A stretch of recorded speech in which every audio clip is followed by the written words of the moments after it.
to kiss me. Assalamualaikum warahmatullahi wabarakatuh. Saya Nasara Talita. Saya di sini akan membacakan cerpen yang saya buat.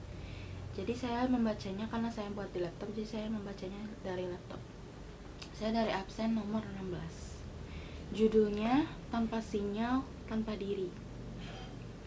Namaku Raka, kelas 11 IPA 2. Di antara teman-teman, aku bukan yang paling pintar, bukan juga yang paling populer. Tapi aku tahu satu hal, aku tidak bisa jauh dari ponselku. Bukan hanya karena hiburan atau tugas sekolah, tapi karena ya entahlah, rasanya seperti bagian dari tubuhku. Setiap hari, aku bangun dengan alarm dari HP, lalu langsung membuka notifikasi WhatsApp, Instagram, dan TikTok. Saat mandi, kupasang speaker, Bluetooth memutar lagu. Sarapan pun aku sambil scroll video. Saat sekolah pun begitu. Walau tidak diizinkan, aku tetap nekat untuk membawa ponselku. Sampai suatu pagi, Bu Guru memanggilku. "Raka, kamu bisa jawab soal ini?" tanya Bu Indah sambil pelajaran sosiologi.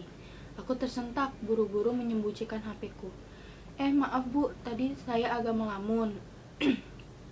Bu Indah hanya menggeleng. "Kamu bukan melamun. Kamu sibuk di dunia lain atau di duniamu." Hidupku berubah saat sekolah mengumumkan program digital detox 3 hari. Sebuah kegiatan karantina alam untuk seluruh siswa kelas 11. Di brosur tertulis, "Belajar hidup tanpa gawai, kembali mengenal dunia nyata." Awalnya aku pikir itu cuma kiasan.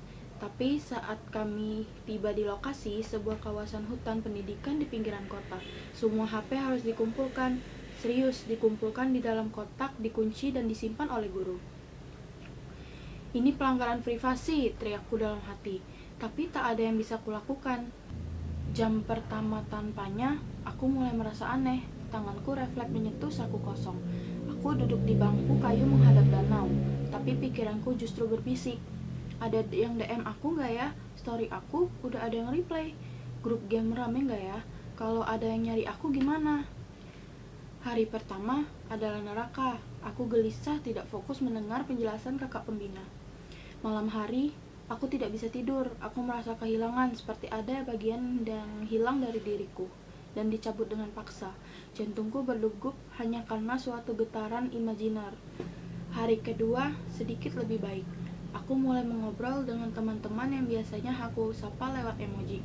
Ternyata itu adalah Dila, si ketua kelas yang kukira kaku, suka melukis, dan Gibran yang sering pamer gadget ternyata jago berpantun. Kami duduk berempat mengelilingi api unggun, bercerita soal keluarga, cita-cita, bahkan ketakutan. "Dulu aku gak bisa ngobrol langsung," kata Sarah, teman sebangkuku. "Aku lebih nyaman lewat chat, tapi sekarang aku sadar, ketawa bareng itu rasanya beda kalau nggak lewat layar." Aku mengangguk. Dalam hening, aku merasa sesuatu yang baru. Bukan kehilangan, tapi justru menemukan bahwa seorang manusia lebih hangat daripada seorang notifikasi.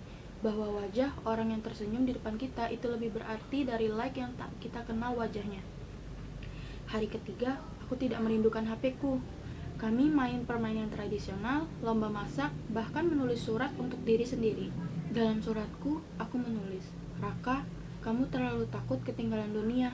Padahal dunia yang kamu lewatkan adalah yang paling nyata. Kamu takut tidak eksis tanpa HP. Padahal yang kamu butuhkan bukan eksistensi, tapi kehadiran." Saat program selesai, kami kembali ke sekolah dan diberi kembali ponsel masing-masing. Saat itu, untuk pertama kalinya aku memandang HP-ku dengan cara yang berbeda. Benda itu bukanlah musuh, tapi juga bukan sahabat. Ia hanya alat, dan aku boleh menjadi hambanya, dan aku tidak boleh menjadi hambanya. Kini aku masih pakai HP, masih buka media sosial, kadang main game juga. Tapi aku belajar mengontrol, bukan dikontrol lagi oleh HP-ku.